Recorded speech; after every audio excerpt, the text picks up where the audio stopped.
Hay fever, also known as allergic rhinitis, is an allergic reaction to airborne substances such as pollen, dust mites, or pet dander.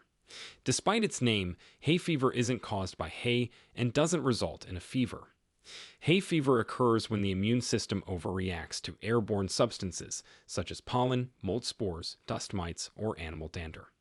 These substances are harmless to most people, but in individuals with hay fever, they trigger an inflammatory response in the nasal passages, eyes, and throat. It's estimated that hay fever affects between 10% to 30% of the population worldwide. Types of hay fever. Hay fever can be classified into two types: seasonal and perennial. Seasonal hay fever occurs at specific times of the year, typically when certain plants pollinate.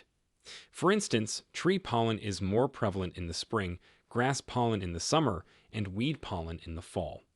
Perennial hay fever, on the other hand, can occur year-round and is usually triggered by indoor allergens such as dust mites, pet dander, or mold spores. Causes of hay fever. The causes of hay fever are rooted in the immune system's response to allergens. Allergens are substances that trigger allergic reactions. Common allergens that cause hay fever include: number 1. Dust mites. Dust mites are microscopic creatures that thrive in household dust, particularly in warm, humid environments. They are commonly found in bedding, upholstered furniture, carpets, and curtains. Dust mite feces and body fragments can become airborne and trigger allergic reactions when inhaled. Number 2. Animal dander. Animal dander consists of tiny flakes of skin shed by animals such as cats, dogs, rodents, and birds. Saliva, urine, and feces from these animals can also contain allergens. When pets groom themselves, these allergens become airborne and can be inhaled.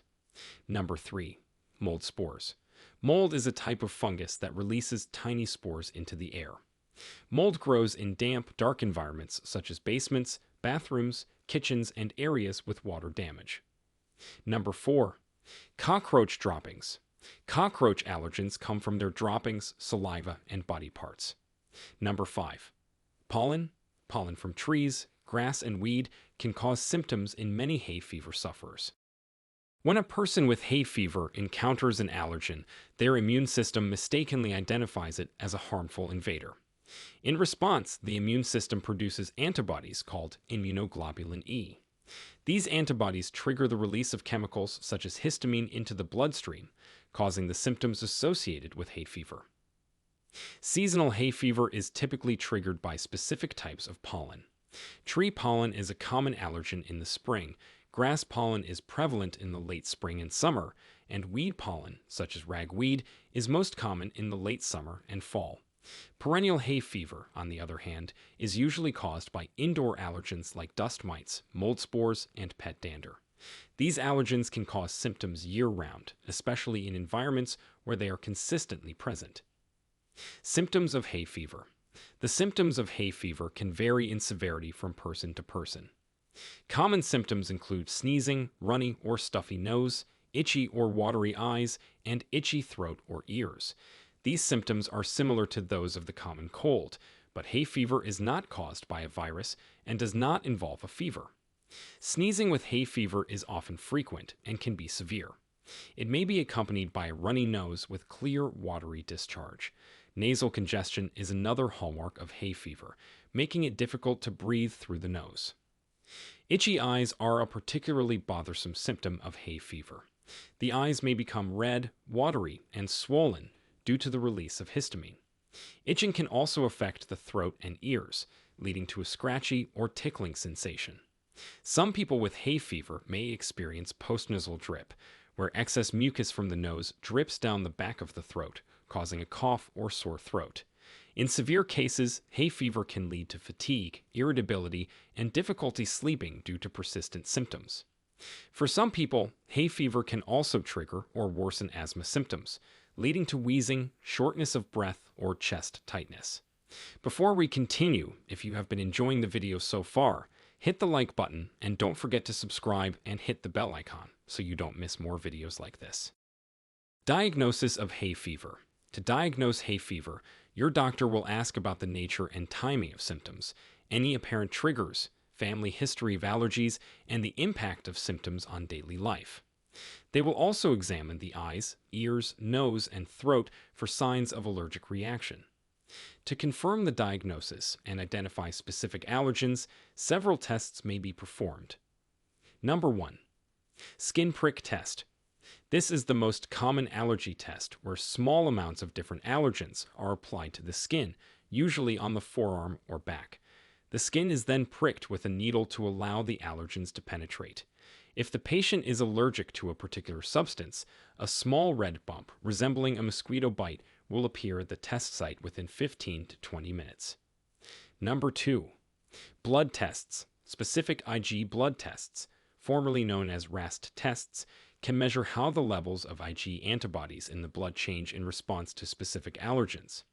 This test is particularly useful when skin testing isn't possible or when results of skin testing are unclear. Number 3. Intradermal test. Similar to the skin prick test, but the allergen is injected under the skin. This test is more sensitive, but also more likely to produce false positive results. Number 4. Patch test. This test is used to diagnose contact dermatitis, which is a type of eczema caused by an allergen touching the skin. It's not typically used for hay fever diagnosis. In some cases, your doctor may recommend keeping a detailed diary of symptoms and potential triggers to help identify patterns and specific allergens. Treatment for hay fever. Several treatment options are available, including medications, immunotherapy, and lifestyle changes. Number 1. Medications. Medications are often the first line of treatment for hay fever and can help relieve symptoms. Antihistamines are commonly used to block the effects of histamine, reducing sneezing, itching, and runny nose. They are available in both over-the-counter and prescription forms and can be taken as pills, nasal sprays, or eye drops. Some newer antihistamines cause less drowsiness than older ones, making them a better option for daytime use. Decongestants are another type of medication used to relieve nasal congestion.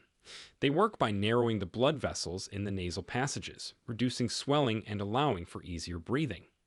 Decongestants are available as pills, liquids, or nasal sprays.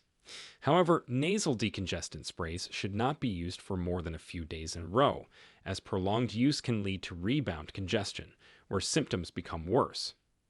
Nasal corticosteroids are a highly effective treatment for hay fever. These prescription nasal sprays reduce inflammation in the nasal passages, alleviating symptoms such as congestion, sneezing, and runny nose. They are safe for long-term use and can be used daily during allergy seasons or year-round for perennial hay fever.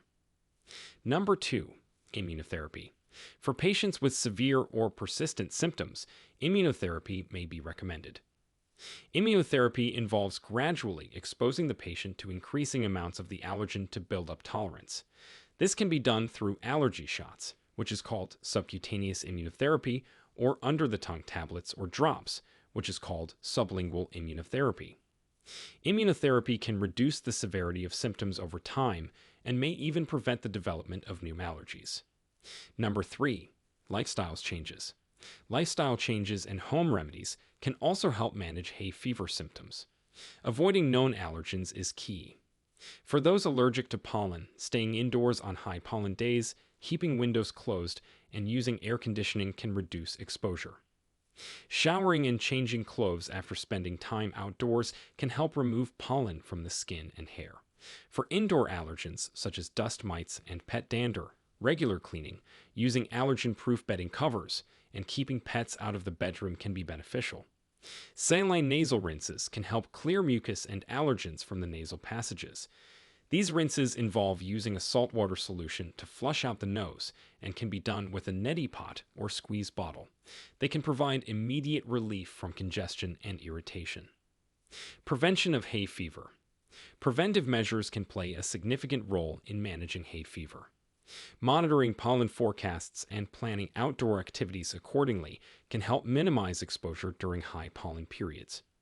Wearing sunglasses outdoors can also protect the eyes from pollen. For those with perennial hay fever, maintaining a clean home environment is crucial.